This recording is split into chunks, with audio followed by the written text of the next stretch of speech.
And we're live. We're live. What's up, everybody? Welcome back to another episode of Comic Book Weekly.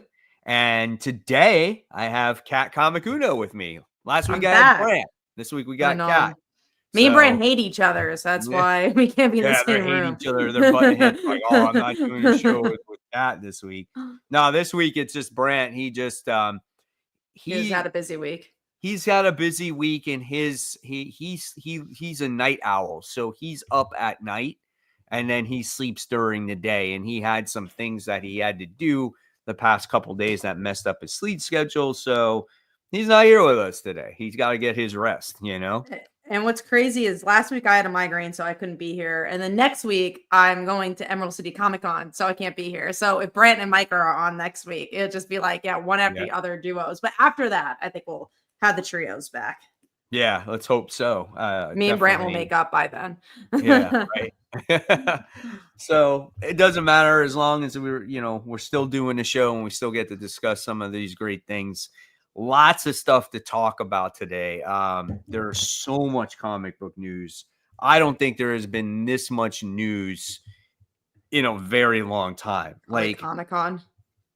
I was just like, what the hell is going on that there was this much news that Comics Pro was this week. So it's like that retailer thing they do to like promote the books. That's why there's a lot of news. Right. So I was just like, the news came out after piece after piece. I was like, geez, man. And they were big ones too. They weren't just like, a new X-Men book. It was just, there was a lot of big pieces this week. Oh yeah, absolutely. So what we're going to do today is discuss the comic books first. We'll let the audience grow, and then we'll go into this news, and we want to hear what you guys think about some of this news that came out, because I feel like the comics are definitely secondary this week, and so we'll kind of get those ones out of the way. They weren't the best comics, at least in my opinion anyway. I've definitely read better. Just going back to last week's show, Brant and I couldn't even talk about what our top 5 was. We were just like, let's take a list of books that could have been in your top 5. And there was like 10 books last week that could have been in my top 5 in a normal week, you know? There's a lot of good books last week. I have a few that I liked from my top 5. Again, next week, we're talking about tomorrow. There's a ton of books coming out. Like I have a laundry list of books coming out tomorrow. So yeah, that's good though. I'd rather have good books than bad books, right? No, I'll always take a good book. All right, so let's get started then. Starting off with the comics this week. Let's see. Let's talk about, for me, I'll just talk about G.I. Joe issue 4. Another really solid book for me. I think it's very, has a lot of action going on. Cobra versus G.I. Joe. They're fighting over Cybertronian technology, and it's just a lot of action. And you think that the Joes get the upper hand against Cobra, but that's not the case. They wind up turning themselves in, and one of the Joes was spying and finds out a secret of what the Cobra guys are doing. It just overall, all as I can say is that it's a great comic. Of course, I know you don't read it, Kat, but if Brant was here, we would have that conversation about this comic. So just want to keep it brief, but this was probably one of my favorite comics of the week. Really, really good. Glad you liked it. I know that you guys have been enjoying that one. Yeah, it's good. All right. So then let's talk about The Amazing Spider-Man issue 68. Speaking of bad books. This is just a book for me that's just there. I feel like at least Peter got out of his funk, on being able to rescue people again, but it just happened so abruptly. That's kind of the thing that bugged me about it. He was just like, oh, look, they died in a different way, and that kind of affects me. I saw them die in another way, and because they're dying this way, I gotta rescue them, And then he gives up his resurrection things that he has to save the people. Of course, one of them was Aunt May. And then at the end of the issue, he dies. And then you're kind of like, oh, well, how's he going to get back to life? And you're just because he does already. Because it isn't. There's no stakes in it. There's like, okay, big deal. He dies. Like the thing that I have an issue with this, the problem that I have with this comic right now is I've read worse stories from Spider-Man, but the problem that it is, it's called The 8 Deaths of Spider-Man. When was the last time that Spider-Man died? Right. And so within this series now, he's died 5 times. And it's like, who cares if he dies, because he's always going to come back alive, so it doesn't mean anything. It's just kind of pointless in my eyes here. Yeah. There's the more and more I read it, what kind of ramifications is it going to affect in this next series? Is it going to have any ramifications? Probably not. I don't see that as of right now. I thought even the villains were kind of boring. Like, they just feel like nothing. And I agree, there's no stakes because, and honestly, Marvel's been doing this a lot lately. Anytime you have a character death, it's not going to really last very long, or it probably won't even happen. Like, this is going to last an issue. The newest volume's coming out in like a month or two. So it's just boring because it just feels like nothing's happening. And I almost like it when it's worse, because then at least there's something to talk about. Here it's just there's no risk at all. It's just, like you said, it's just there. Just a story to exist until the new volume comes out. That's really what it is. No. And you didn't even have Joe Kelly write this particular issue. And no, yeah.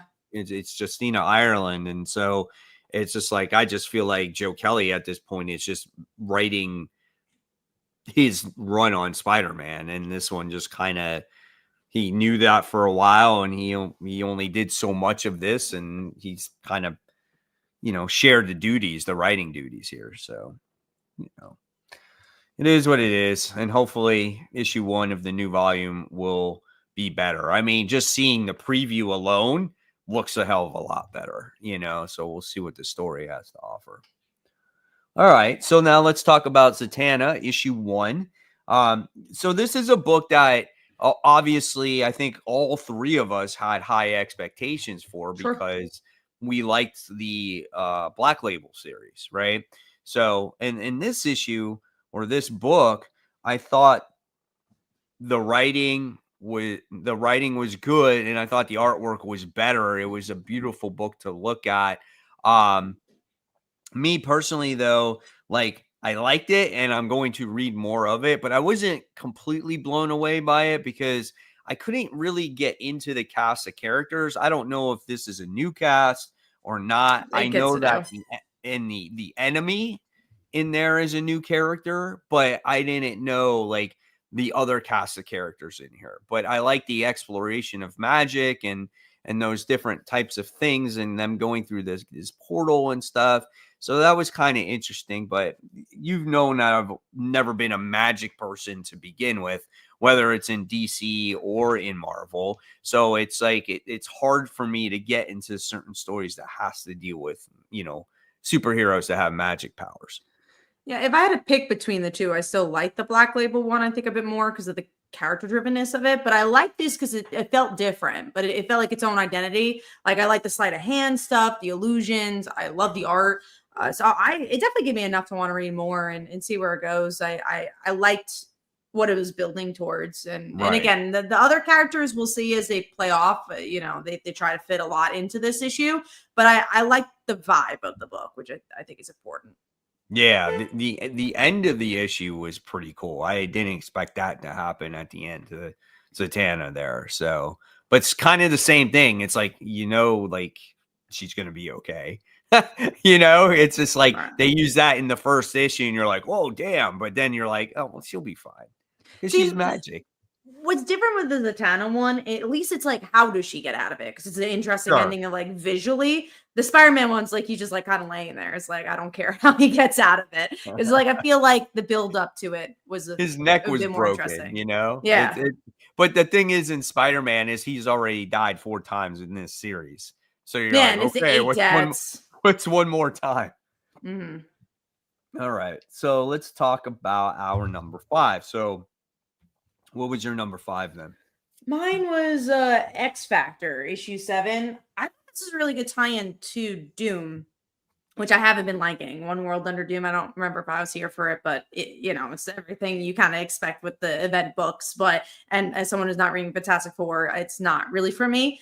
But I like this because this book is already a political satire, so it kind of leans into that, into the humor, good art as always. So I mean, I just thought it was a good tie-in.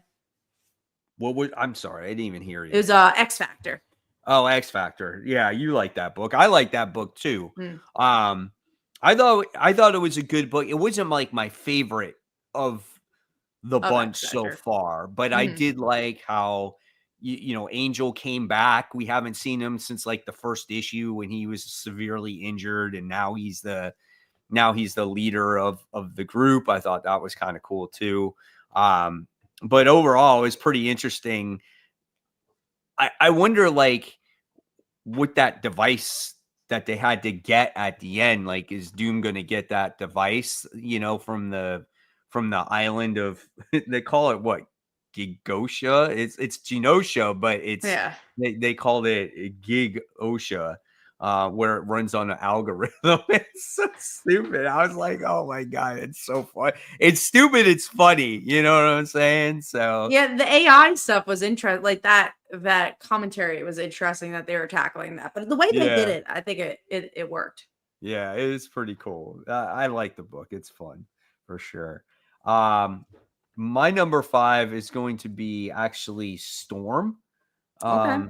Issue, what are we on? 5 on that. It's a good book. It's a book that I don't quite understand because I only read the first issue and then I dropped off of it, and then I picked it back up because of One World Under Doom. And right now it's like Storm wound up losing her powers, and then she died, and she was, I don't know, she couldn't use her powers for like 7 days or something like that. She wound up using them because Dr. Doom was going to kill somebody.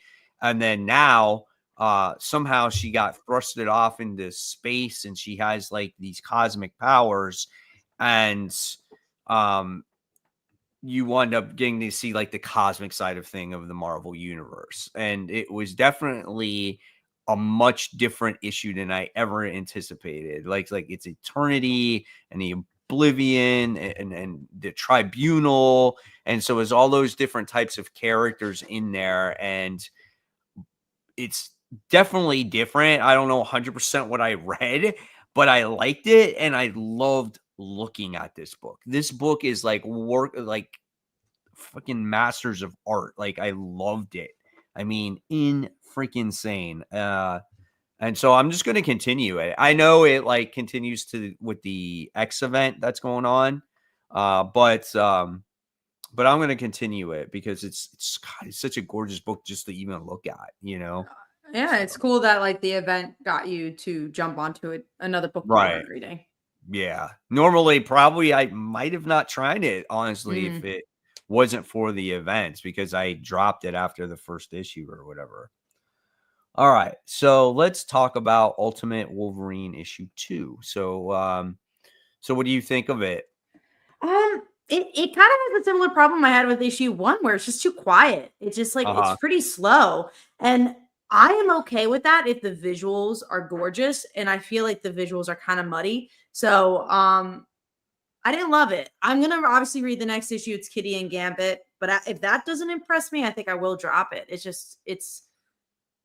It would be a good book, I think, with a different artist, but I don't think the artist makes those moments shine, honestly. I like this issue, but I didn't like it quite as good as the first issue. There was less action, more talking heads in this one, but I did find it interesting how Colossus and Magic were trying to make sure that this project is working. They didn't want to feel like they were going to get killed or betrayed, or it would be able to handle things out in the field. And so I did find that interesting, but there wasn't enough action for me in this particular issue. The artwork doesn't bother me. I like the artwork. Do I think it could be a little bit more vibrant? Maybe, but I think that's not what they're going for, because Wolverine is such a killer in this, and so it's a very dark comic, a little bit, like you said, muddy and sketchy, which I don't have an issue with. I think it's pretty good, but hopefully, the story picks up a little bit, and I want Wolverine eventually to get some kind of, I would want to say, personality. I'm curious if he's ever going to talk. You know what I'm saying? Yeah, that's true, and that's why it's such a quiet book, because he doesn't talk. But again, they're trying to do early Wolverine, I guess, because I don't think he talked for a while either when he was and in it's like the like Hulk Winter stuff. Soldier. Yeah, it's like Winter Soldier too. It's like Mhm. he's just an assassin. That's basically what he is. He's programmed to kill. So he's not going to have a conversation with anybody, Sure. So, all right, let's talk about the book you read. That's Wonder Woman issue 18. I was disappointed with this issue. This is like very Tom King now, where nothing happens. Like the issue is her going to the White House and being like, okay, we're at the White House, and then the prolongingness to just let her walk a few steps. They just keep repeating the same things over and over again since Steve died, and it just slows down the book a lot. And I think it's a shame, because I do think there's elements I really like about Tom King's writing, but when he does this, it always makes me drop the book. So obviously I'm going to give it a couple more issues, because I do like the book and I like the art, but it's definitely reminding me a lot of the Batman run. Yeah, see, I'm telling you, man, it's just Yeah. that is his writing style. And it's like, at this point, it's like, it's just going to keep repeating itself no matter what kind of series that you write, unless it's probably like a mini series, Yeah. I'll say like my favorite of his is Mr. Miracle, and and it that's was a like lot 8 of people's. issues. Yeah, Yeah. that's a lot of people's. Now he did the Vision. the Flash one, Mhm. and that was a disappointment for a lot of people because of the way it ended. It started off pretty good, but yeah, there's that. So we'll see what happens with Wonder Woman. And then you read Power Rangers Prime issue 3. I did, and it's such a good book. If you like Power Rangers, it feels like a new season of Power Rangers that never existed as a television show, and they utilize some characters from the show, but mostly they're all new characters. And you get to see the VR Troopers as well, so that's like another franchise from that like Super Sentai stuff. It's fun. I really like it. If you like Power Rangers and you want something different than Mighty Morphin, I recommend it. It's just such a consistent book. Yeah, see, I mean, I like that first issue, but it just was taking too long in Yeah. between issues. And so it's just not gonna, with all, the different cast of characters and new characters, I know that it's probably not gonna be for me. So It's gonna be a bigger investment than, let's say, that Pink Power Ranger book. That was a little easier for ru- new fans. That's it- definitely something I would say about this book, is that it's not for new fans, which is interesting because it's a new cast of characters, but right, it's so involved with the mythology. It really is for people who've already enjoyed Power Rangers. right, correct. Yeah. All right. So then what was your number 4 this week? Mine was actually Friendly Neighborhood Spider-Man issue 3. I'm still watching the show. I'm catching up with it. I think I'm on episode 4, so I want to binge watch it all. But I like the show a lot. I really like this issue now that we know what the show is about, so you can kind of like understand the world. But what I liked about this, it's Peter trying to join the football team, and then he realizes just because he has powers doesn't mean he'll be good at football. So he has to figure out other ways to make money for him and his aunt. And I just like the balance of Spider-Man and Peter. I know a lot of people have been trashing on the show, but I have not enjoyed a Spider-Man show or movie things. Well, Into Spider-Verse I have, but a Spider-Man show in particular in a long time like this. Because obviously you had the Ultimate Spider-Man show, and it was more for kids. So we haven't even had a Spider-Man show in a long time, and it's a lot of fun. I've been really enjoying it. It's probably my favorite Marvel TV show at this point, because WandaVision probably is my favorite, but it's up Right. there for me. I might want to pick up this comic again because I'm watching the Spider-Man show Mm, right now, and I haven't watched episode 5 yet, but I mm. just got done watching episode 4, and I love this show. Like I Yeah, absolutely love it. I don't mind the changes that they've made to characters. they make Um, sense. and Most of these changes make a lot of sense. right, I mean, it's familiar but fresh at the same time. And I think it does that on purpose. So it catches a new generation of fans of Spider-Man. Like, I like seeing all these characters in their like younger forms or before they actually became villains. Like, it's kind of neat to point that out. Like, you get to see Lonnie and you get to see Mac and you get to see Dr. Octopus for the first time. Like, you're seeing all these characters for the first time, and anything from like classic stuff that's happened in the comics, the way the show opens up at the beginning, the intro changes every single time. The suits, just like, I don't care if Norman is black. I don't care if First of all, have you seen his hair in the comics? It makes sense that it makes he's a sense. black It totally character. makes sense, yeah. And like I don't care that like what's her Mary name? Jane's not Connors in it. is Lizard, and who? What were you gonna say? Like Mary Jane's not in it. Like I feel Yeah, like I a lot don't of people are care. upset that it's like, but Nico's a really fun character. That doesn't mean Mary Jane won't be in it. Like we'll talk about this in the news, but we know Gwen's gonna show up and she's gonna be Right. Spider-Gwen. And Yeah, that's a could lot of be, yeah. fun. And what I And love, then it's like it's such a love letter to Spider-Man. You could tell like Spider-Man fans made it, and the cliffhangers are so good. Every Yeah. episode feels like something's happening. Exactly. And it just, again, it feels like modern day Spider-Man and classic Spider-Man. It has that vibe to it. It really does, I like how it's made to be like a comic book but a show at the same time. It's really well balanced. Like, I don't know, man. I don't get really what the hate is. You just got to have sometimes an open mind. Like, I like what's her name? Is it Pearl? Is it Pearl? Yeah, Pearl is Yeah. the Like, I like interest. her as a character. I think she's Mhm. great. And who knows, she could break up with Lonnie because he's in a bad situation now, So it's tough, man. I felt bad for the kid. He sacrifices his brother and says, "Hey, I'll be part of your gang," and then he had everything, and now he's going to wind up losing everything. Yeah, and the way it happened felt really organic and natural. And this is somewhat of a spoiler of the show, but it happens pretty early on. Peter teaming up with Green Goblin, and I found that really fascinating. Like, Yeah. there's so many like cool things that you haven't seen in the comics that's happening in this show. I very much recommend it if you're a Spider-Man fan. Like, I think this is just a great show to be watching. I'm It's really better enjoying than it. any of the comic that's out right now. Yeah. So you're gonna kind of appreciate it. And I like how they're starting from the beginning with all of these characters. Mhm. That's what I love about it. Putting their own twist as well. It doesn't feel Yeah. like it's chained by the comics or chained by the MCU. Go It's its watch it. own It's good. thing. And pick up Yeah. the comic now, because again, the first 2 issues, I'm like, I don't know what this is, but now I know the show, so like it was so much easier to get into the comic. So now it makes sense that Yeah. you're reading it, and it's so, because I had a feeling like, I'm like, well, now that I'm watching this show, now I have like those voices in my head. I Yeah. kind of know what to expect here. So I'm probably gonna pick it back up again and read it. And this is a fun one. Again, like it balances the villains, but then also a lot of the issue is just Peter trying out for football. Like that's a fun concept. Yeah, absolutely. Okay, cool. That's good to know. So that was your number 4? Yes, that was 4.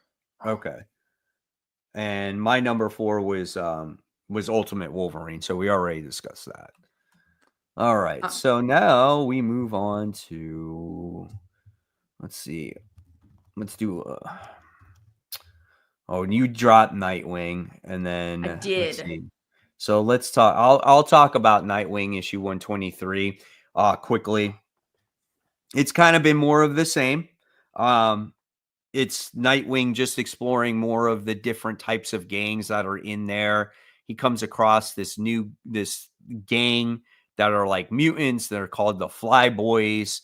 And he's trying to get information and trying to figure out the person that's been causing all these issues in Bloodhaven, and it's just more of the same. The artwork is pretty good. It's not a bad series, but it's not the greatest either. And very middle of the road, I which is do why I want dropped something it. a little bit different. Like I want to see a little bit more of Barbara Gordon. I want to see Haley. I do want to see, just I don't know. It just seems like this is the only thing we're focusing on at the moment. And I'm curious, like, where are we going to go with this? It's not like totally exciting me. I feel like it's almost a comic that's like it's there. It's got good action when the action's around, but it's like I don't know. Am I really into the villain that's in this comic?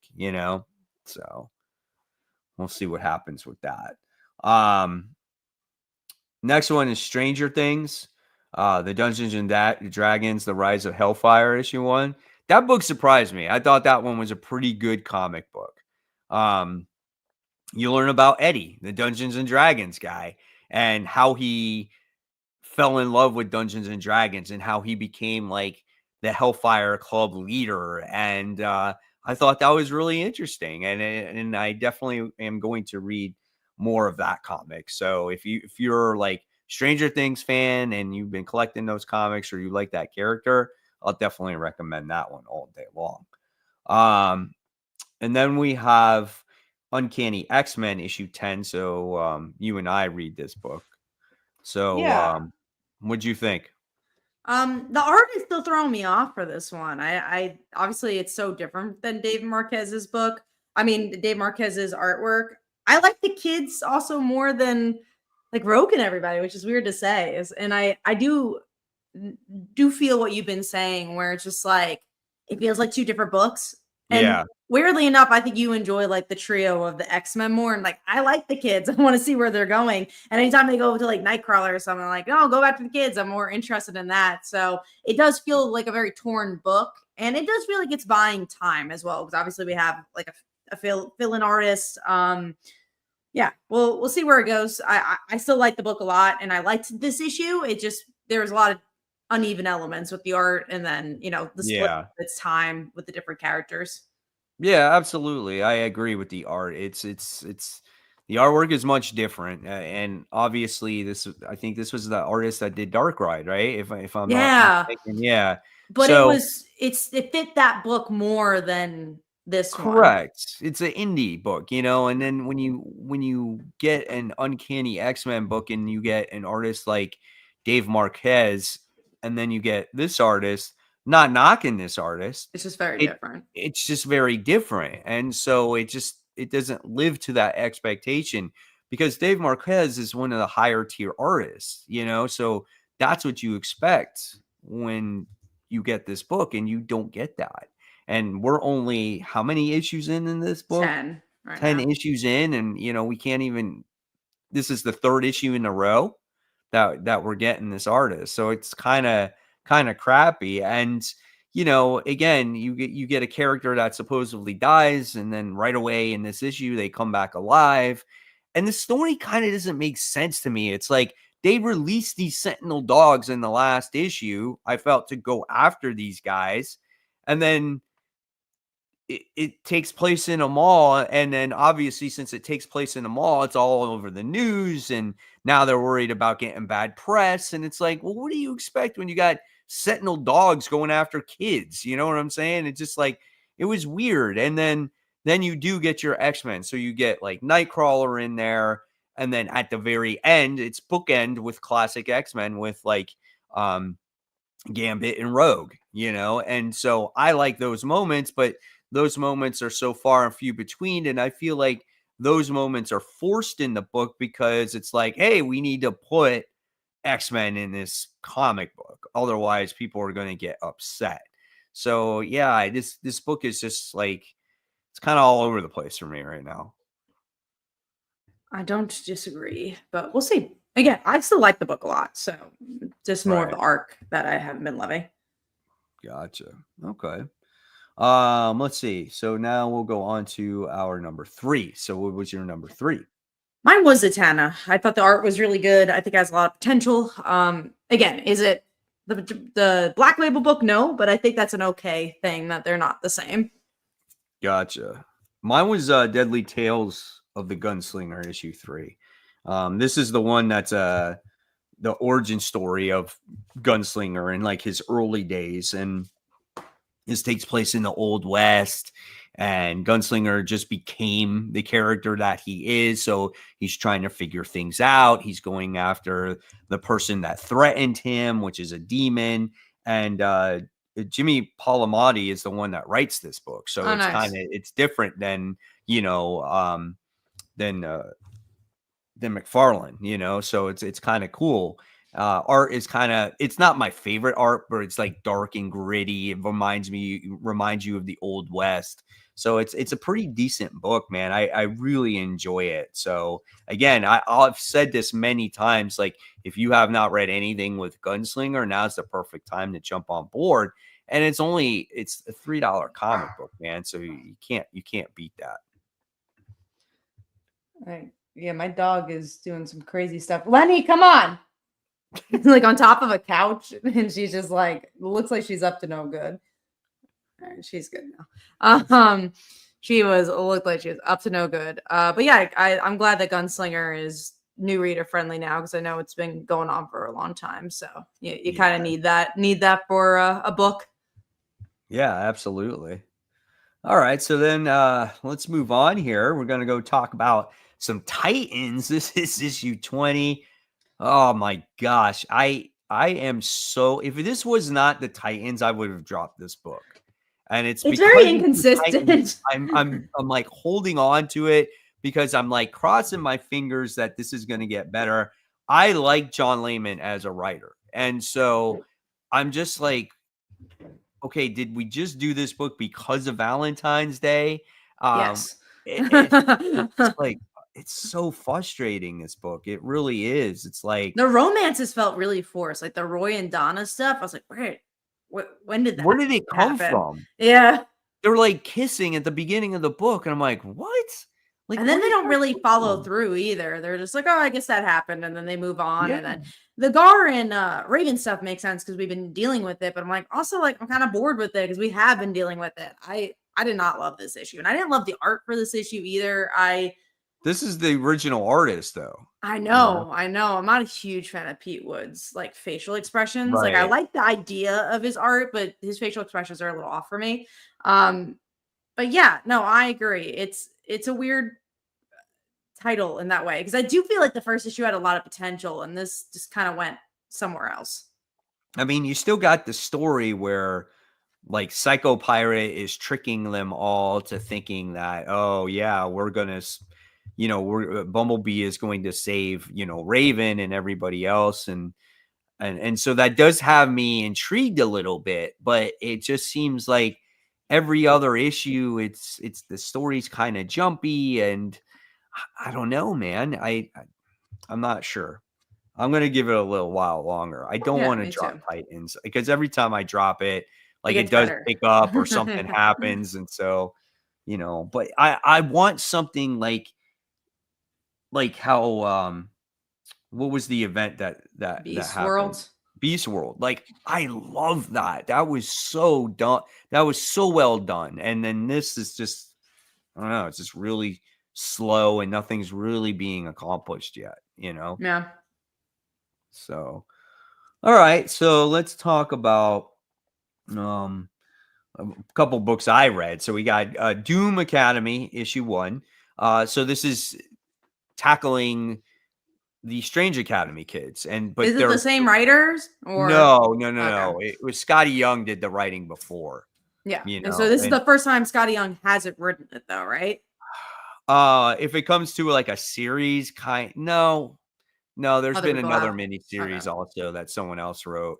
But when it comes to this book, it's like, hey, there's no more Strange Academy. Now we got to go to Doom's Academy. And so this book was very interesting. There was lots of setup with all the different characters and things like that. But if you like the Strange Academy kids, this would be a good book for you, because one of the main characters gets sucked into some like magic like book, and you don't know where she's at. And so now it's going to be all the other kids to find her. So very interesting concept. It was one of those books where you needed to read on your own, like by itself, because it took me like 35 minutes to read this book. There was so much dialogue in it. So we'll see what happens. So that one was pretty decent. Godzilla Heist was actually a lot of fun. I like this book because it was about this person that is a thief, right? And has this technology that can control Godzilla to create distractions so he could rob, I think it was a vault in Las Vegas or something like that. And so he was successful at doing that. Well, then there was these other robbers that were looking to recruit him. So they wound up recruiting him, and they gave him a job, right? And so he's like, okay, well, what if I don't do the job? Well, they're like, well, you can go kick rocks, we'll kill you. And he's like, well, I guess I don't have a choice then. And so at the end of the comic book, though, there's this particular twist that happens, and you're just kind of left going, oh, wow, this guy is really, really smart. Like, he knew what he was getting himself into right from the start. But for him to come up with this technology to control Godzilla in order to pull off his jobs, it's pretty interesting in itself. So if I can get issue 2, I'll definitely continue to read the series for sure. We do have a question. Obviously, we'll talk about this later in the show, but do you think there'll be scalpers in the wake of DC Marvel crossover issues? I think they're going to be printing a lot. So if there are, they're not doing their job too correctly, because I'm sure it's not going to, be worth much. Maybe there'll be like a special cover, but I am sure they'll be printing a lot of this. Yeah, but there'll be definitely people going after it, though. That is for sure. I can tell you that much. I don't think it'll be worth money, but they will be going after it. Yeah, it'll be a hot book. There'll probably be some kind of character. There'll be something. But yeah, we'll talk about it in a little bit. Yes. So let's go on to our number 2. What is your number 2? Mine is Incredible Hulk issue 22. This has not been in my top 5 for a long time. So I liked it because it went back to basics. It went back to, all right, we're monsters. Let's deal with that. And it felt like more of a monster story. So I liked it. It was simple. And I just like that they're not like in their heads anymore, like traveling crazy places. It was just about them being monsters. I dropped it this issue. I finally did. But here's the thing. Nick Klein will be on the artwork for this issue and maybe the next one. And then he's going to be, he will not be on the series again. That's how it's always been, Kat. He's been constantly in and out with the other artist. And I just can't take it anymore. The inconsistencies of this book, of this series. So like I debated, and I was just like, you know what? I am done. It frustrates me because I read every single issue and I've been really just trying with this one, but it's just, it's so frustrating. I was like, for me, and it had so much promise, but I don't think I can get strung along anymore with it. No, I get that. No, for sure. I'm looking to see. Nick Klein's artwork. He's on it for a while. I just looked. He's on it. No, he's gonna be on it until issue 25. So and what issue are we on? We're on 22. No, that's not enough. Yeah. Well, he needs that's what he does. He'll do like 2-3 issues, and then the artist comes back again, and then he's like another 3 issues, and then it just doesn't deliver the same way. The storytelling does not match up with that other artist. It's like, it's very, again, we talked about it, it's like very jarring, It's like the artwork in the X-Men book, not Uncanny X-Men, the X-Men book, like you have Ryan Stegman and then you have the other artists that's on there. Their art style is very similar. So it's like it's not a big difference, you don't notice it as much. But when you get those two artists, man, it just, I don't know. No, and trust me, I think if this didn't come, I probably would have been in your same shoes. But I was like, I like this issue. Yeah. Because it's been a while since I've enjoyed an issue. So to get back to liking an issue, that was nice. So we'll see where it goes. I'll let you know. We do have a question from Parker Luck. Mike and Kat, do you think Amazing Spider-Man's current arc or story of 8 deaths is boring because of it seems everyday normal of an arc instead of very interesting, powerful mystery? Yeah, no, I think that I don't know. Like, I feel like the everyday life aspect is kind of, you know, an element that I don't enjoy, but I wonder what a mystery even looks like in that regard, right? Because there is no breadcrumbs, and again, you would know that Peter would have been, you know, uh, alive by the end. So unless someone else died, or like someone's under the mask, like Kindred was an interesting element when he first was introduced, because you're like, who's under the mask? What's going on? Yeah. So I think it's more of its buying time. I don't think there's any elements that I have enjoyed about this, which It's is, just, okay.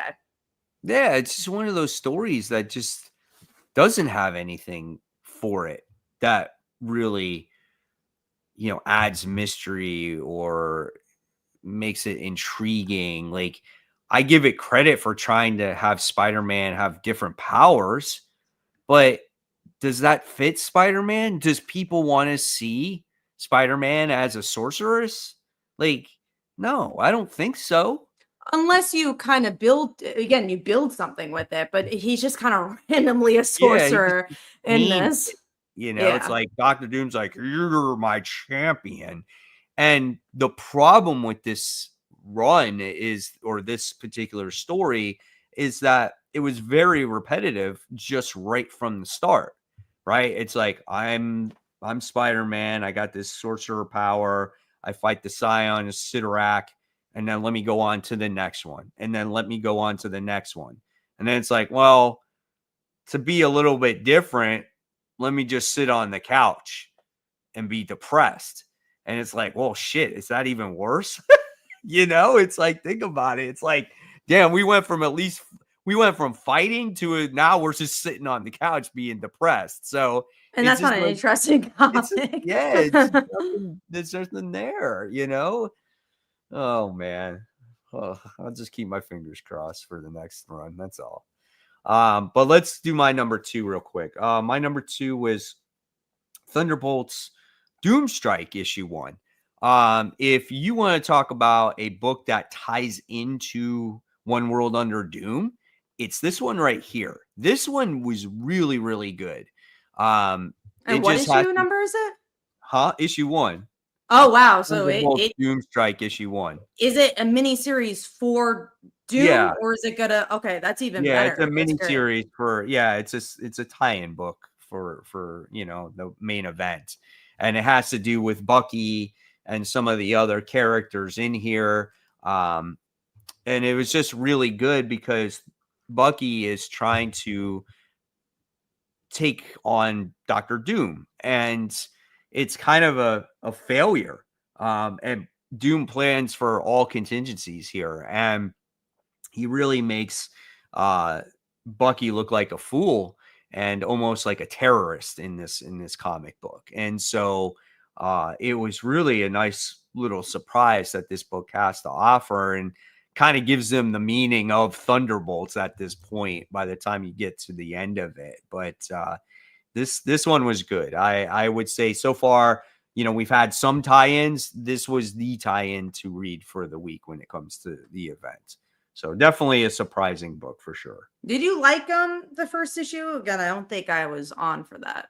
Oh yeah, I did. I thought it was good because, again, I like how the Avengers or the Fantastic Four were actually thinking that they could take on Doom and be one step ahead of him, but Doom is always a step ahead of everybody else. And that's kind of like the character of Doom, like planning for all types of contingencies. So I did like that. I did like the interaction between Johnny Storm and Peter in the book as well. It still had some funny moments in it.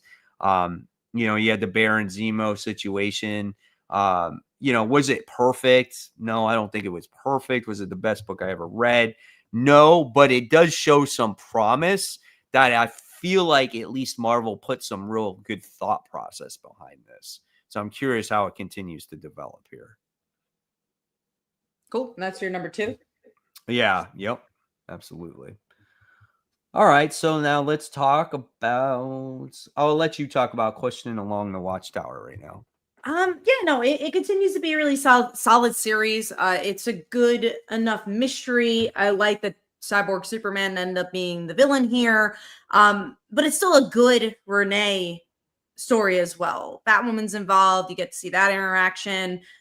If you've been enjoying all the things of DC initiative, I think you'll enjoy this. And that's something I've been really enjoying about DC in general is how everything feels really connected. And this does feel very connected. And I want more series like this in comics. I know supposedly the Atom series is like this too. That one I did fall off of, but it does feel like this is in the same world and everything is important. Not to the sake of like, you have to read this book. It's life changing. You know, you're not going to get like these big reveals, but I don't think you need that if there's good character work that feels connected to other things. Because I think that's what I get very unsatisfied by. Like, Spider-Man being dead in one book and then him swinging around in the next. I want it to all feel cohesive, and I feel like the Question does that well.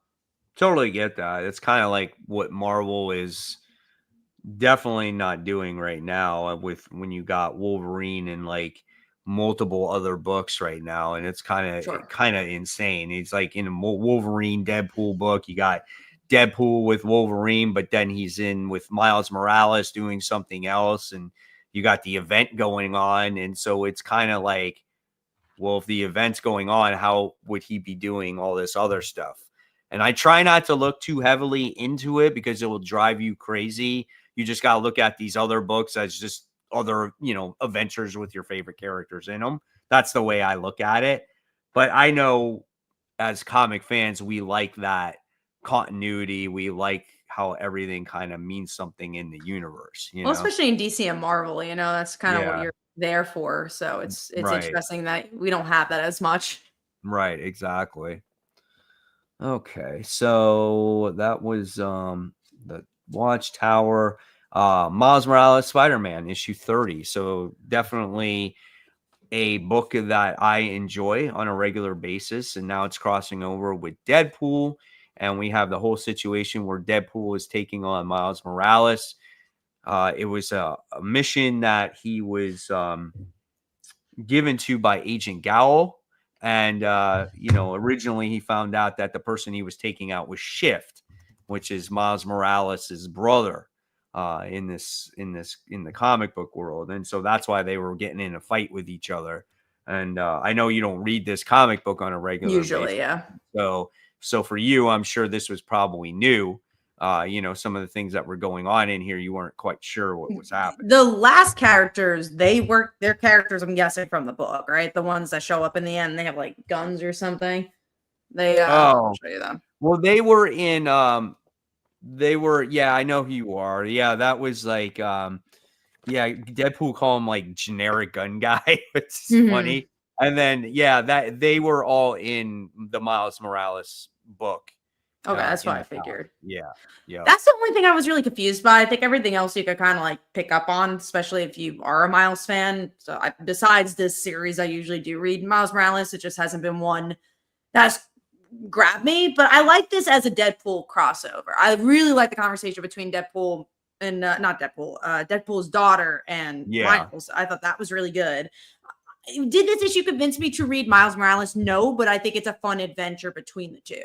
Because again, you guys are ones who recommended Deadpool, and I didn't know I was going to be reading that. But Miles, this run I've tried a couple of times. That's why I was like, I don't know if I'd pick it up again. But I think this is a fun concept that this writer has been writing both Miles and Deadpool. Now we could get to see them cross over. And I mean, I give them credit because it's just like, hey, you guys want to check out Miles Morales, and if you haven't checked out my book yet, this is the perfect time, or vice versa. You know, this is the perfect time to check out both these books that I'm writing. So, and I think he does a great job on both titles. I do think he does better with Deadpool, though. I think he gets Deadpool. He tries not to go crazy with the humor. I love the family dynamic. I think he's created something very fun in that world, in that space. So I'll definitely recommend Deadpool. Miles Morales was good here too. And it'll be curious to see what happens though with Miles after that. Oh, I do know what happens with Miles after this because we're going to talk about it in a little bit. I forgot about there was that big news there too. That cracked me up when I saw that. All right. So with that being said, though, we go to our number one, and my number one was the only book of the week that I gave an A grade to, and that was G.I. Joe issue 4.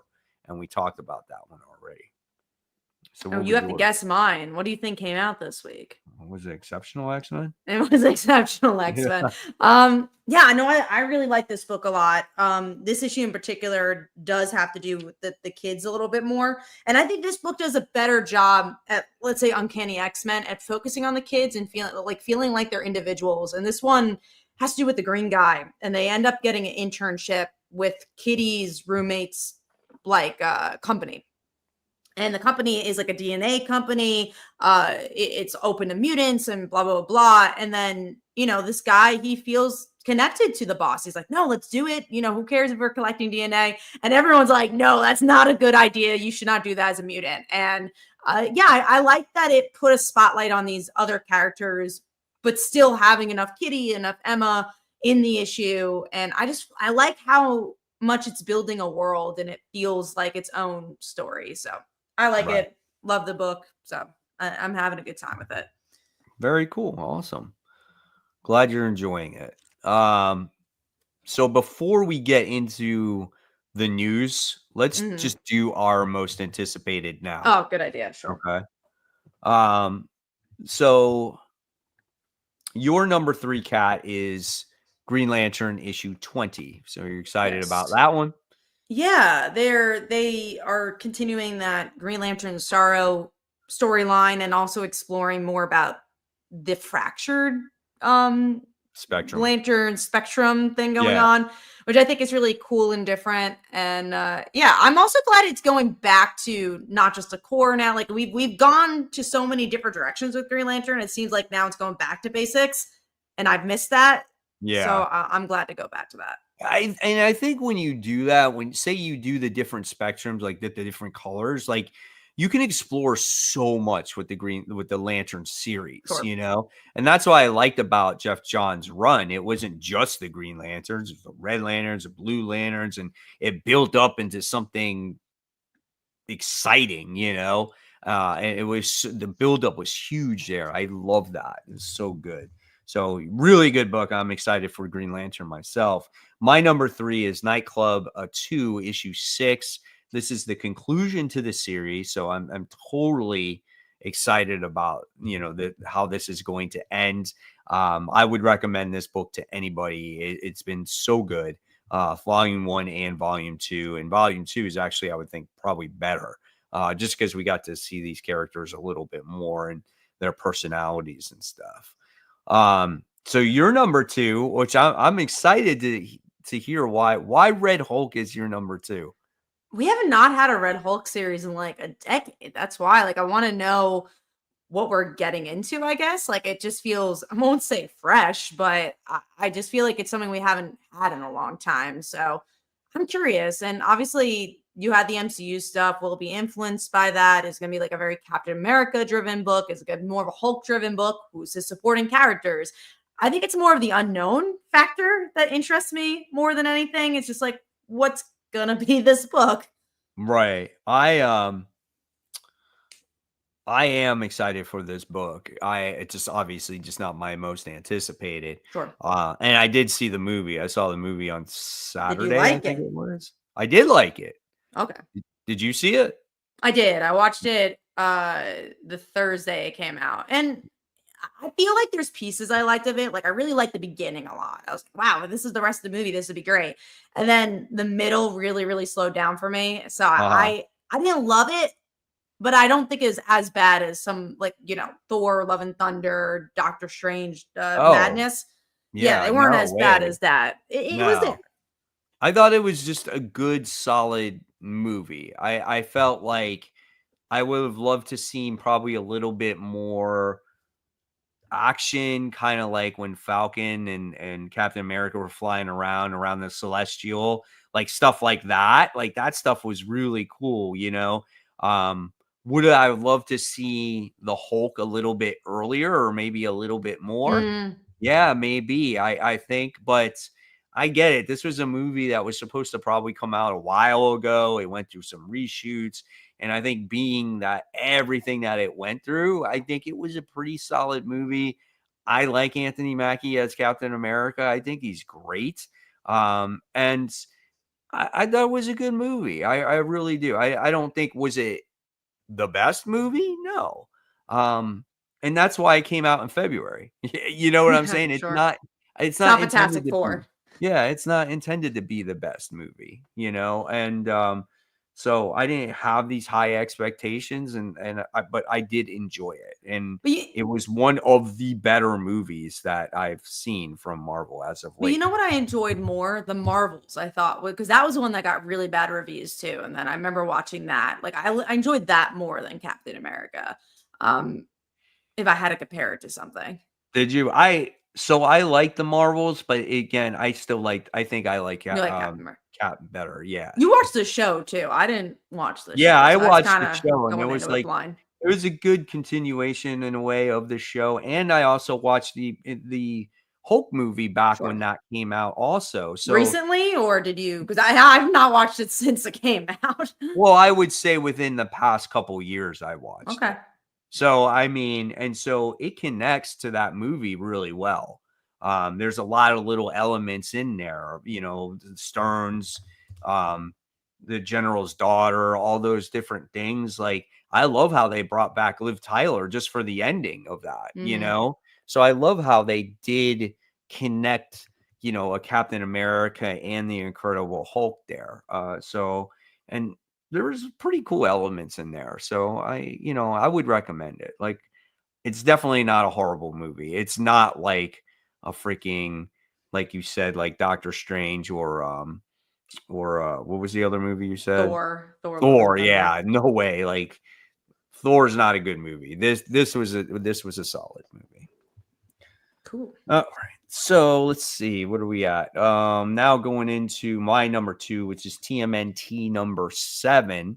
But you really liked last issue. Yeah, last issue was really good. I like how the turtles are like against each other. And we don't know where Splinter's at. So like, I'm really excited to see the direction. The artwork is super good in this now. We have a consistent artist on a regular basis. So I'm really on board with that. And then we got our number ones. Yours is Superman 23 and mine's Ultimate Spider-Man issue 14. Ultimate Spider-Man was close for me. I don't know how to feel about the arc yet. It's just because you have Peter in a different zone, and it feels a little bit like a different book. And I don't know how to feel about Peter's son being a spider person right off the bat. I don't know how to feel about that yet. But Superman has been such a consistent book. Like every issue has hit it out of the ballpark. So yeah, it's going to continue doing that. Oh yeah, absolutely. I agree. I love Superman myself. I think it's a great book. Ultimate Spider-Man, super excited about just this whole Craven Last Hunt situation and seeing like how desperate are they going to be to survive. And I hope that, when Hickman's writing this one, it's like they're scared. They need to figure out a way to survive, like survival of the fittest. Like, I want to see that, yeah, I get your concern with Peter's son about being a future Spider-Man or Venom or whatever that is. But it's all right for me. It's like he's a Spider-Man in training, So we'll be curious to see what's going on. In future issues, I thought I saw Spider-Man with his daughter on his back and then like Sandman chasing him or something. Oh, wow. Yeah, that could be kind of cool. But yeah, so yeah, those are our most anticipated. So, do you have a Kickstarter to promote, Kat, before we dive into this crazy news this week? I do. I'm gonna showcase this Kickstarter and put it in the comments, but I'm not gonna share it because I actually have it in front of me. So, Witches of Oz, we have a Glinda and the Wicked Witch. They fall in love with each other, and we have an Emerald City Comic Con exclusive cover. And we have a lenticular cover. I actually just got it today. So it's them in Emerald City, and then them like at the Comic-Con, and then them at the actual Emerald City. So if you guys want to check that out. That's a good lenticular cover. It like really works well. Yeah. I really like this company. All our lenticular covers come from there. And Bob Quinn, who does the artwork for X Factor and Kill Your Darlings, did the artwork for this. So that's really cool. The other book we have, this is a webtoon book. So if you enjoy webtoon, this is definitely for you. It's let me get to the page. Hold on. This one I will share the page. It's called Rainbow Canvas. It's features BL and GL webtoons across the webtoon spectrum. So again, if you're a fan of the platform, you might recognize some of these titles, and there's original stories from those titles that you can't read on webtoon. So it's a great way to discover your new favorite webtoon or to continue reading the webtoon you really, really like. So go check that one out. That one has about 15 days left. Happy with that as well. And those are the Kickstarters. I'm going to share that link in the comments. And thank you for the cool cover shout out. We're really happy with that. I can't wait to bring that one to the show. It's again, you have an Emerald City Comic Con, and how do you not do a Witches of Oz Emerald City thing? Yeah, so it's like, it totally makes sense, right? Like when we heard that, we're like, oh, we gotta do something for that. So that was cool. All right, let's get into news. We have a lot of news to talk about. So first up, I'll talk about this shortly. There's a new Avatar show coming out. It takes place after the Korra stuff. I love Avatar. I think it's a great franchise. People are upset with Korra that she's left the world in shambles. So I'm very excited to see why that's happening and how far off it was from her generation and what that means. So I'm always up for more Avatar. So that is that. This one was interesting. So we have some DC cartoons that were announced. We have Starfire, so you get her origins. My Adventures with Green Lantern, which is actually Jessica Cruz related. And then we also have DC Superpowers, which has an interest. It's like a school show, and it has an interesting mix of characters: Lightning, Flash, Plastic Man, Aquagirl, Green Lantern, and Terra. I just like seeing more shows from DC. I love shows like Harley Quinn, and obviously you have Peacemaker and things like that. I'll try them out. I'll try out the first episodes. I don't know if they're going to be like very kiddie. That's the one thing. It seems like they're going to be kind of kiddie. Is this on Max? Yeah, I believe so. And when are they? Are they all different dates, or is it just like I think so. Development things? I think they're just developing. So they didn't really show anything besides the logo. So I'm sure they're just kind of diving in. Gotcha. So it could be a while before all these things come out. So I'm sure they will be. I think they're building stuff up from that regard. Gotcha. See if there's any comments here. Being a Korra fan is gonna get a lot more harder. Yeah, that's what we have to do. All right. Yeah, let's get into Friendly Neighborhood Spider-Man. We were talking about this. I actually want to screen share this because we have character design for Gwen, and it's Spider-Gwen as well. So we have her as Spider-Gwen and Gwen. And honestly, I feel like this is a first where you have classic Spider-Man, Peter Parker, and then Gwen alongside, who's actually Spider-Gwen. And I love her costume. Yeah. I think it looks really cool. If it's anything like the first season, like I'm game for this. Yeah, absolutely. It's like, it's a cool costume, and it's like, I have a feeling that she's just going to be like the regular Gwen that he knows, and then she's also going to be like a superhero, you know? I have a feeling that's what it is. I think she's going to be like this Earth. That's my prediction on it. Yeah. So that would be cool and interesting to see how they interact with each other. This website's so slow. I was trying to cancel out of it the whole time. I was like, come on. Yeah, no, I'm excited for it. And to see if she's gonna be a main character. Because like some of the characters have been like weaving in and out. Especially because you have Nico in there. Like I don't know. I don't know what her role is gonna be. Yeah, exactly. Maybe she's a love interest, maybe she's not. Did you guys hear about Warner Brothers shutting down the Wonder Woman game? I heard about it. Both of us are not huge gamers, so it didn't really affect me. But I'm upset for the people that were looking forward to it. I didn't know she had a game. Me either, honestly. It was news to me. That's funny.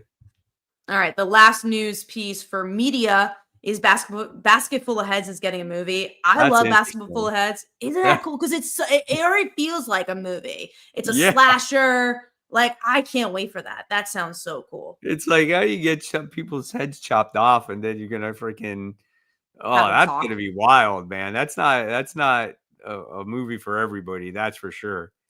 Is Natasha Lyonne from like Russian Doll, Poker Face, Orange New Black, but I'm a cheerleader. So it's gonna be a cool actor who's funny to play her too and has a lot of spunk. I'm very excited for that. Yeah, I think that'll be fun. Definitely, for sure. I've all the comics, did you ever think like Basketball Heads though was gonna actually like No. get a movie? It's just like, oh hey, let's get fucking heads and put them in refrigerators and they're gonna still be alive and all this crazy shit, it's wild, man. That and the sake that no one really ever talked about the book besides I feel like I was the only one really reading it. So Yeah, yeah. that's another reason I never really would have thought it was adapted. But hopefully it gets adapted and more people read the book. It just tells you never know. It's Joe Hill too. So I guess, Yeah, he's got the connections in that regard. true. All right, let's get into this comic news. Obviously, we're gonna save some of the bigger pieces for last, but we have Exquisite Corpses by James Tynion and Michael Walsh coming out. That was like one of their bigger announcements. Let me see if we have a description. It's like a Fox Boy character. Each issue will feature top tier craft of Tynion and Walsh's collaboration with a roster of industry leading talents. The first issue will be 60 pages. Every issue is every 5 years on Halloween, the wealthiest American family play a game. 12 of the deadliest people in the world are dropped into a small town with just one goal: last killer standing wins. For the citizens of Oak Valley, Maine, this year's unlucky arena, the goal is much simpler. They must survive the night. So it's very like It's Hunger Games with like Halloween. yeah, Hunger Games, Purge, I mean, Yeah, it's interesting to me. Like it sounds up my alley. I mean, I'm definitely gonna check this out. I mean, Tynion's stuff tends to be pretty good. Some of it I've fallen off of, but the concept definitely intrigues me. So I'm definitely gonna check out this first issue. Yeah. Hickman has a Marvel teaser. I'm gonna try sharing it. So we still got some Hickman stuff going on. It is Nova related, which Oh, for that's me, right. That's right. Yeah. I'm not so into the cosmic stuff, but we know that Hickman has done a lot of cosmic stuff. Yep. So I don't know, man. I don't know what it could be. Maybe another Annihilation or something like that. But hey, it's Nova. I like Nova. If anybody there, that's a character that I like, and something's not right there, obviously. But I'll definitely check it out for sure. Hopefully, it's not too like over our heads to the point where we don't understand it. No, for sure. We'll see. We got Marvel bringing in a book about bad guys. I think it's an anthology. No, I think it's a mini series. So it's featuring the bad guys. Featuring the bad guys. Which one is that? It's just a book about bring on the bad guys. You got Doctor Doom. You got some lady on there. Oh, it's villains, right? That's what Yeah. it was. Something like that. Yeah, hey, book that's with like freaking villains. I might check that out. Tends to be fun when you have stories like that. Donnie Cates announced his return. The Marvel and DC announced a crossover event. Could this be the first project back? You never know. That'd be cool if it is. That'd be pretty huge if it is. I could see that it's a possibility. It seems like the timing's right? Yeah. I mean, he just announced that he's coming back, and if this is a crossover event or something like that, like he does a lot of stuff for Marvel, so it's kind of like if he can do basically whatever he wants, dude, I would be all over that for sure. I mean, and then you would know a lot of people would buy it because of his return on top of it. Oh yeah, for sure. We also have we touched upon this earlier, but Marvel's teasing the death of immortal Thor now. And it's just like, oh, another death. He's immortal. I'm The good. title is immortal. Like, Yeah. he can't die. Like, it defeats the whole purpose of the book. And he's not going to be dead, right? It's not going to happen. So it's just one of those things that I knew I wasn't going to like this run because, again, it goes back to Donnie Cates' run on Thor. Like, Sure. his run was really well done. And you want to talk about Nick Klein. Nick Klein did the artwork for that book, and he was on that book the entire time, so it's like, I love that version of Thor. And there were so many stories that were going to be told there. And then unfortunately, stuff happened. But yeah, I'm not reading The Death of Immortal Thor. I don't care. Yeah, I think I'm okay too. I dropped that book a while ago. Next up is Spider-Man and Wolverine. They're doing a team up. It's honestly surprisingly been a little while since they have. And I believe Mark Guggenheim is doing the writing, and Kari Andrews is doing the art. Mark Guggenheim was the producer and writer of Arrow. Yeah, I'm picking it up. That's fun. Again, it's been a while. Yeah, that's good, man. I know I have like one of the old books when Wolverine and Spider-Man were versing each other. It was freaking kick ass. So like anytime these two can come together, I'm all over that. And then you got Kari Andrews doing the artwork on it. Really cool, man. I love his artwork. And yeah, and you got a top tier writer on there too. So I'm definitely on board with this book for sure. Yeah, we've had so many Deadpool ones. It's like it's kind of a breath of fresh air to do something different. All right, we are moving on to. There's just so many big. Every news piece is big, so it's just like, oh, this one. Let's do more symbiotes for Spider-Man 975. Great, seen it, been there, done that. I'm good. I was trying to look at the different symbiotes. Let me see if I can click on this here. It's like, here, let me try a screen share. Let's see if I can see what this is. Oh yeah, there's like, is that Spider-Man in a black suit, or is that a symbiote? It looks like Peter, and then there's like some cartoon version of a character. Then you have like a Carnage character. You got some Green Goblin stuff in the back. Yeah, I don't know, man. I mean, you got the symbiote action. You got the Spider-Verse is coming back versus the symbiotes as well. You got that coming out in a couple weeks or next week or whatever it is. But this one's done by Joe Kelly also, so we'll see, man. I don't know. Right, it's just like, all right, it's been done. Really have done the symbiote thing for a while now. Yeah, they've been overkilling it.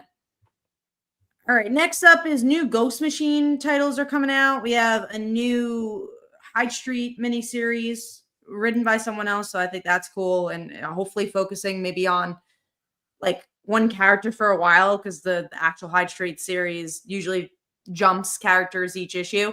And then the next one is called First Ghost, which is Jeff Johns and Brad Metzler and Gene Haas. That's a crazy creative team, and it's about a newly elected president who moves into the White House with a young son, and then they quickly discover like cutthroat politics, red tape things, and I think it has something to do with like JFK's murder, like who killed JFK. So it's a political thriller.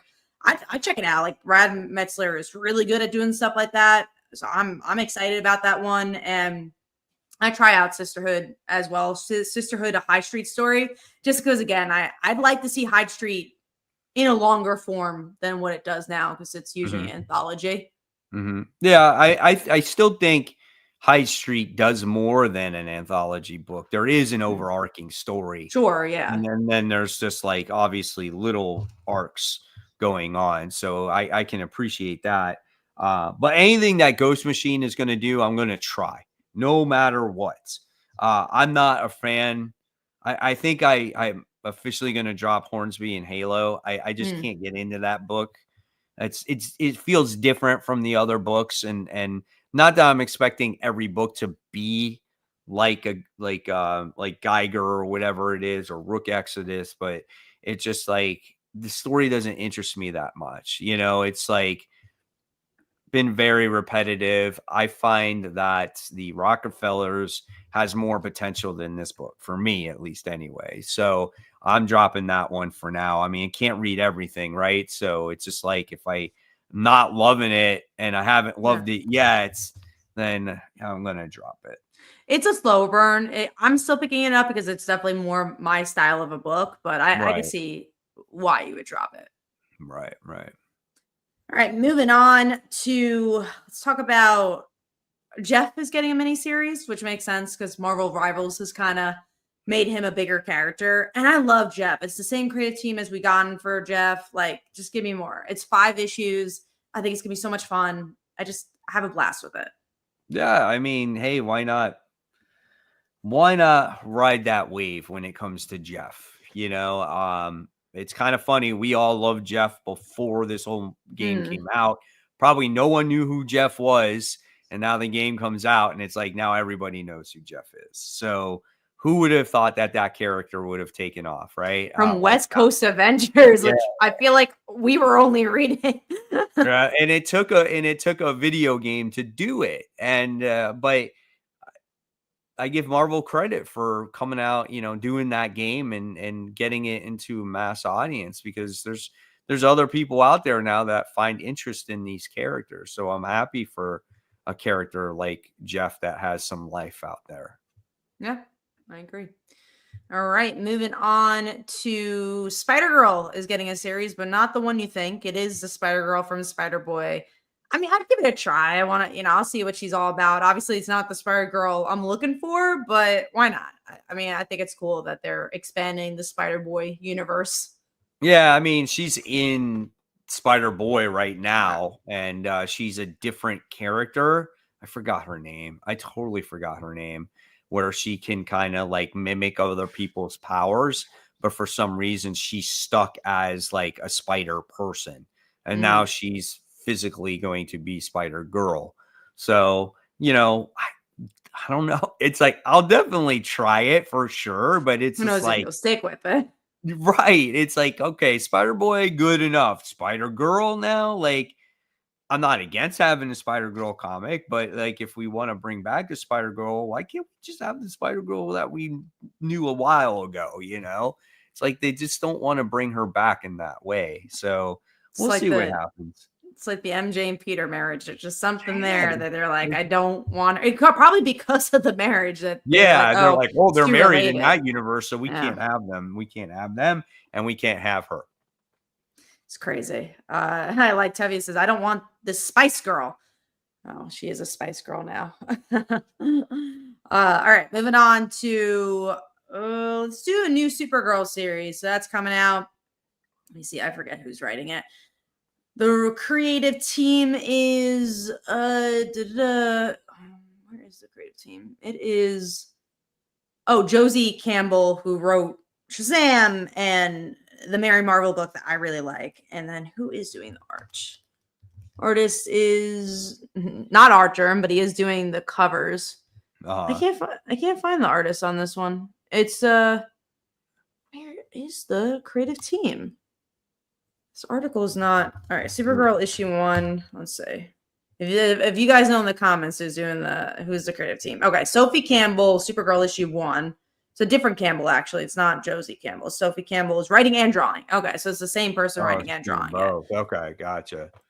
I mean, it's been a while since we got on Supergirl, so yeah. At least did you say it was an ongoing or it's a miniseries?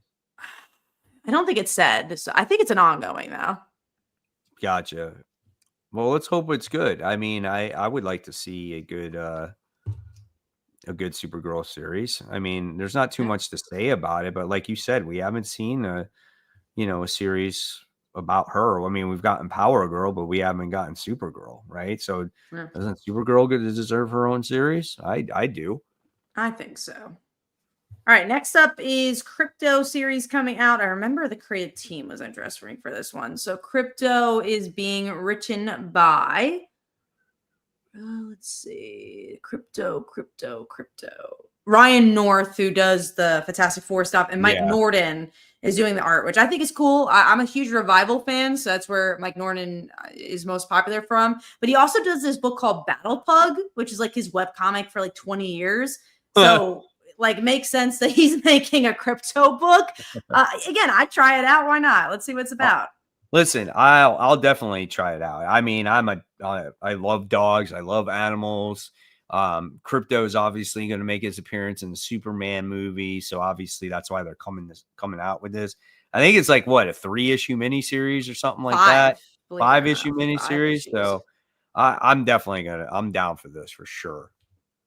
All right. Next up is Action Comics creative team, which is really cool. We have Mark Waid and we have Skylar Patridge, who's a friend, done a lot of covers for me and is a great artist. We've seen her do the Supergirl backup with Mariko. It's really, really cool to see her on such a big book. And then obviously Mark Waid, it makes sense for him to do a book like this. He did Superman, World's Finest Stuff, Justice League. Why not add Action Comics to it? Yeah, I mean, that's cool. I just feel like, though, like Mark Waid's getting almost too much work. Oh, yeah, no, for sure. And I feel like, when is it the point where he's just like, I'm done? And then now what? You know what I'm saying? So he's doing a lot of stuff. So I'm just going to say that, like, I'm not into Justice League Unlimited. Some people will be like, oh, it's, what's wrong with you? But, like, he writes that, and I'm like, to me, that's not that great. And I had kind of a different expectation for that book, so it's not kind of for me right now. But no, it's understandable. I actually feel the same way about Justice League, but I like the art enough, and I like seeing random characters that'll stick around with it.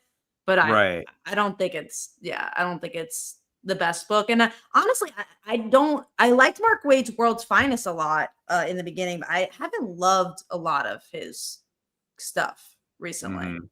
Yeah, and he does more, and I just can't think of it at the top of my head right now. But he's currently he's doing Batman and Robin. Batman and Robin Year One. Now that's a really good series. See, I dropped that one. I love it. I think it's great. I love like the Dick Grayson and Bruce Wayne early on relationship of them trying to get along. It makes it very grounded, very father-son type of story. I forgot that Action Comics is about John Kent, so that's interesting too. We didn't even talk about that. That's okay, book and not a Clark book. Very cool. All right, moving on to Jeremy Adams going exclusive for DC. Like, yeah, totally makes sense. He's been doing amazing work at DC. Like, glad they locked that down. Listen, I give fucking DC a lot of credit, dude. I mean, they're trying to change some stuff. Now, do I agree with everything? No. Like, do I agree with the Harley Quinn Fartacular book that's getting ready to come out? Like, I didn't even know that was a thing. Like, why even come out with that book? Like, that doesn't make any sense. Some of the books that are out there just like don't line up with what they're trying to do. And I feel like they are really trying to turn the corner here by getting Jeremy Adams, by signing Tom Taylor. Like, we didn't see that for a while now. And so they're recognizing some good talent on their hands, and they're making sign contracts. So that's really cool. Yeah, no, it's important. It means that they're throwing money at the right people too. I think that's really cool. And again, everything they've done this year has been very, very impressive. This is the best DC's been in a very long time. Absolutely. And it's because they've been putting creators first. All right, moving on to let's talk about Ultimate Universe's first limited event. It's called Ultimate Spider-Man Incursion. The most interesting thing is that Miles Morales is here, so it's like, what's going on here? Yeah, that was what we were talking about before. It's like Miles Morales came from the Ultimate Universe originally, had his own supporting cast. Everybody, right? People might not remember that, honestly. Some people don't know this. We've been around so long that we remember all this stuff, right? So it's like he came from the Ultimate Universe because of the incursions that happened in Secret Wars, right? And so then he wound up getting transferred to 616. And we all said it from the start. We're like, why is he moving from the freaking Ultimate Universe when his stories are so good over there? We were so upset about that. And I still don't think, again, to this date, that his stories have been as good. Obviously, like we said earlier, though, Cody Ziegler is doing a decent job, but now he's going back. That doesn't make any freaking sense to me. It's like, why go back, bro? It's like, it's so dumb. If he's fully going back, honestly, like if he does, I don't know. It's weird because obviously Ultimate Spider-Man is really different. It's not going to be his universe. I don't know. Well, I will read it though. I'm intrigued by the Yeah. decision. So I we'll mean, see. yeah, his universe, it won't be the same universe that Right. he left because that universe got destroyed. And this is Mm. a different ultimate universe, you know? But I do still miss like his supporting cast characters. Like he had Bombshell, um, he had the female clone Mm. Peter Jessica Parker. Drew. What was that? Jessica Drew. Jessica Drew, that version of it. Um, there was just so many different cast of characters that was just really, really good. And just that book had so much heart. Like that was Brian Michael Bendis at his best in that book, you know? I So agree. definitely kind of weird that he's going back there. I don't know. We'll see what happens. We will He see. wait a second though. He was recruited in the very beginning of the Ultimate book. The very first issue, the maker Mm. actually invited him to go. And he Oh, said I may no. remember that. Yes, he said no. And now there's probably something that makes him go back there. Holy shit, I can't believe I remembered that just I now. can't believe it's all connected that far. That's what I do like about the Ultimate Universe. It does feel like there's a battle plan there. Right. Yeah. Okay. So now there's got to be a reason why. And I remember he offered him. He's like, nope, I'm good right here. Yeah. He and the maker met in this room. And Mm. so he remembered that he's like one of the only people from the old universe. And he invited him to go back with him. That is interesting. Yeah. There you go. Well, we'll be reading it when it comes out for sure. All right, next up, got some bigger, these big stuff. Chip Zdarsky on Captain America. I'm not usually a huge Cap fan, but I do like Chip Zdarsky. It's also interesting he's going back to Marvel. Like, that's a very interesting thing. Yeah. I think it was just a one off with the whole Batman situation. Mm-hmm. I think he's better off at Marvel. I think he gets the characters a little bit more over there. Sure. But Yeah. I'll just give this issue a try. Like, again, I don't remember the last time I really liked Captain America. So Captain America has not been want to good like in a it. very No. long time, I think. Michael Straczynski was the one that I think that's currently writing Yes. the current run. We didn't love that one. And then so I put this in my Facebook group. I was like, so obviously Chip Zdarsky's known about this for a while. And I was like, do you think Commander Starr that was in Batman was a foreshadowing of him writing Captain America? That'd be fun if it was. Right? I could think be. maybe down it is. Maybe his newsletter reveals it. I know he does a lot with the Substack stuff, so we'll have to see if he ever answers that question. I could see that for sure. But I'll definitely check this out because I want to read Captain America. Me too. Have not read Captain America since like I don't think I've ever read it like fully, but not like a run, but like what was it? New Empire? Like that was a lot like not focused on him. You know, it's been so long. I read Falcon when Sam became Captain America. I read that run when that first came out. You did. Yeah, that was years and that's years ago. Yeah, that's a long time ago. So, but we'll see what happens. All right, let's move on to these two big news pieces. Well, let's talk about Marvel and DC first because we alluded to it. It's our main topic. Then we'll talk about the other one last. So what does this mean for the comic industry? What's interesting, I don't think I've actually lived through a crossover. I know they've like the last one, the JLA Avengers was supposed to be released like in the 80s and then it wasn't. And then they did like a actual release with it. I don't know when that came out, but I know I was not reading comics as heavily when it did. I started reading comics on a weekly basis in 2008. So maybe, I don't know if it was around that time. I don't know. But this usually this means that the industry is not doing well, which, I mean, there's elements that aren't doing well with the industry with Diamond and everything. But this is such a cool move. Like, I wish we could do this more often and show that the comic industry can work together. It always feels so much like a competition. So I don't even know what this is going to look like, honestly. Yeah, I think maybe this could be in a way of instead of maybe the industry not doing well, maybe it's a way to get the industry to unite a little bit. Sure. You know what I'm saying? I think we're in a day and age to where most of the time these writers go back and forth anyway. So there's no real competition. I mean, yeah, you do get your exclusive writers that we just talked about. But I think this is a really exciting time. And for new comic book readers, even for a comic book reader like me, like I didn't read that, Avengers versus the Justice League or whatever it was.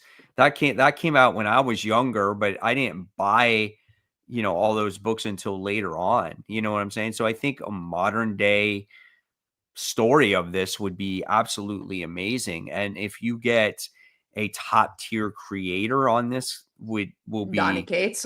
great, So like whether it's Donnie Cates that writes the Marvel side, and maybe like you get Jeremy Adams that writes the DC side, or Joshua Williamson that writes the DC side, somewhere in that nature.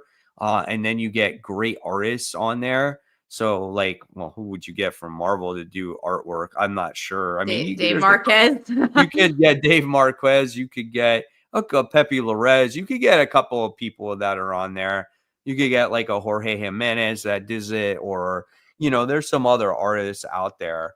But nevertheless, I think this could be a great thing to get people excited about, something. Like we get excited when there's a certain event or a new character or like, a new series, but DC and Marvel coming together for the first time in God knows how long, this will be astronomical. This will be a big deal. Like it everybody will buy this comic book regardless. Yeah. Like maybe even obviously outside of Wednesday Warriors. Yeah, it's like regardless if you're a reader or not, people are going to buy this to collect it in hopes that that honestly, it is going to be worth money. Like that's their hopes there, It won't, but I think but they'll think it. Yeah, exactly. But I think overall, as like a story perspective, I would love to see what this would have to offer. And I think it's a really good thing, And that, Tizzy makes a good point there. He hopes that it's, an actual good story and not a cash grab. And that's, I think, true comic fans, that's what we want, right? Because we want the industry to strive. We don't want this to be a, a desperate measure, that the industry is not doing good. We want this because it's a celebration of comic books. That's definitely not, and we talked about this offline, Kat, like in our chat, but we wanted to ask the people too, what would you guys want out of this in your opinion, right? Like, what do you want from this DC Marvel crossover? Just let us know in the chat real quick while we're discussing things here.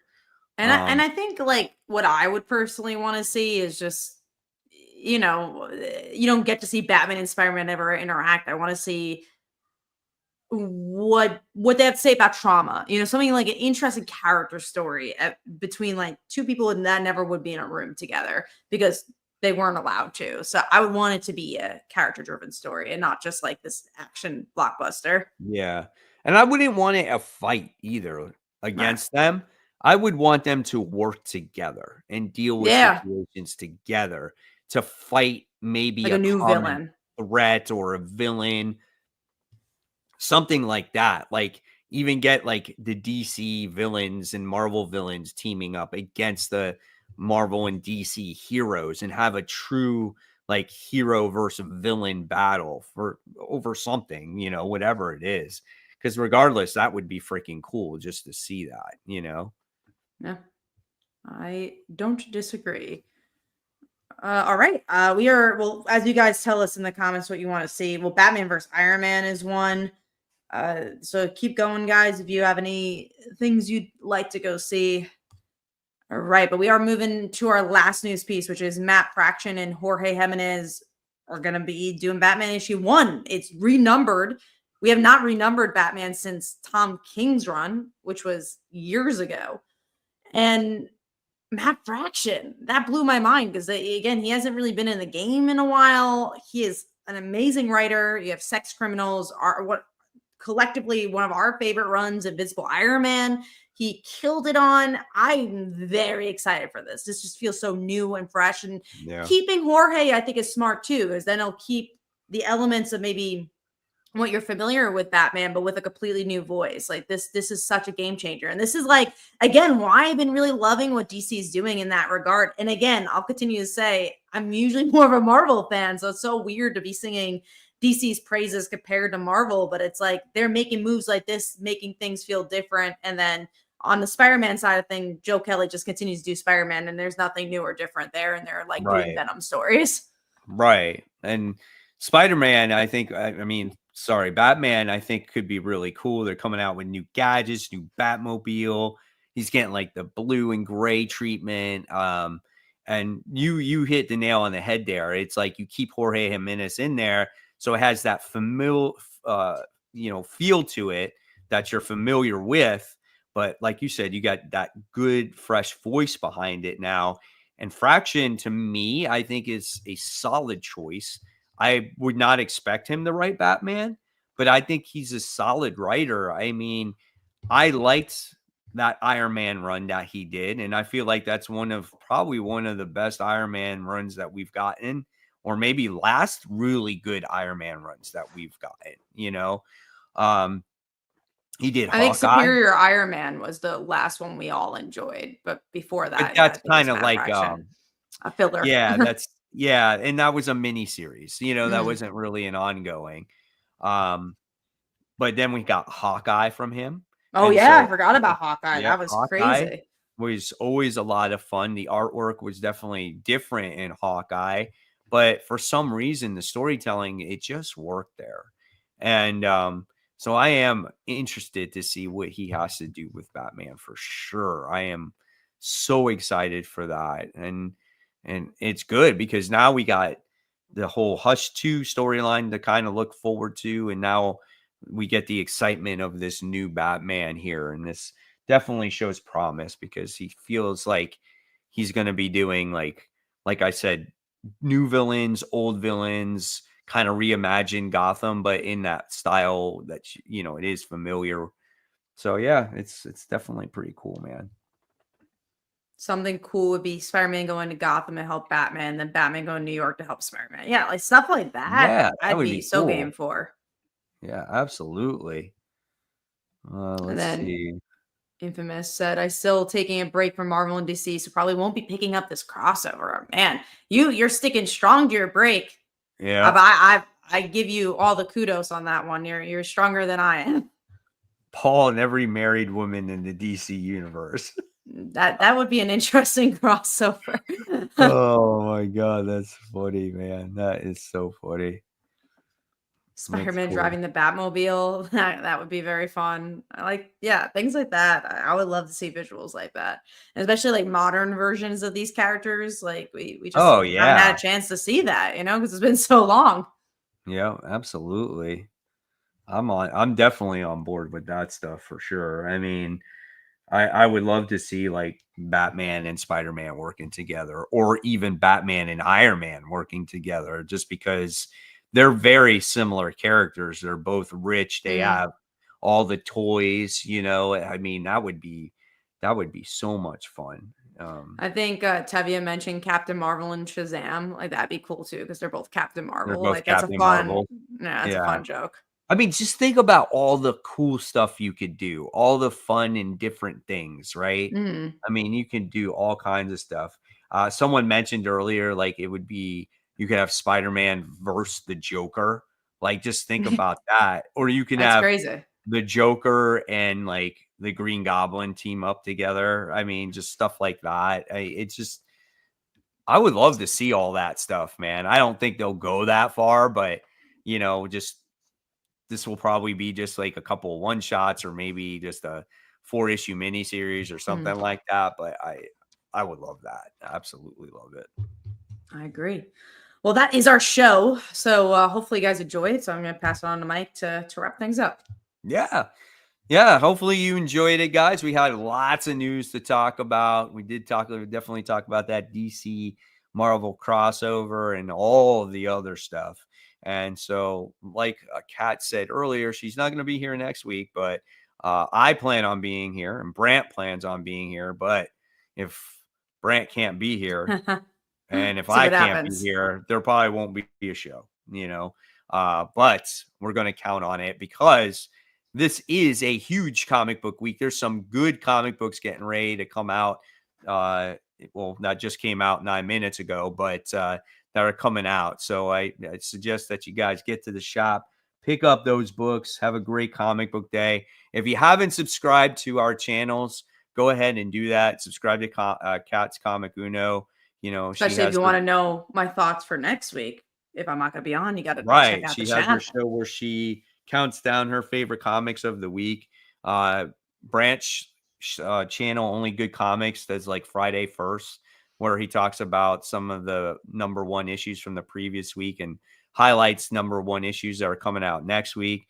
And of course, you got my channel, Comic Book Corner 2.0, that literally does a video every single day. So go ahead and subscribe to that if you haven't done that yet.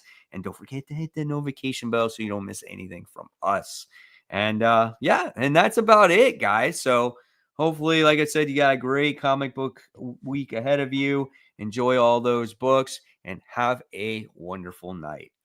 Good night, everyone. See you real soon.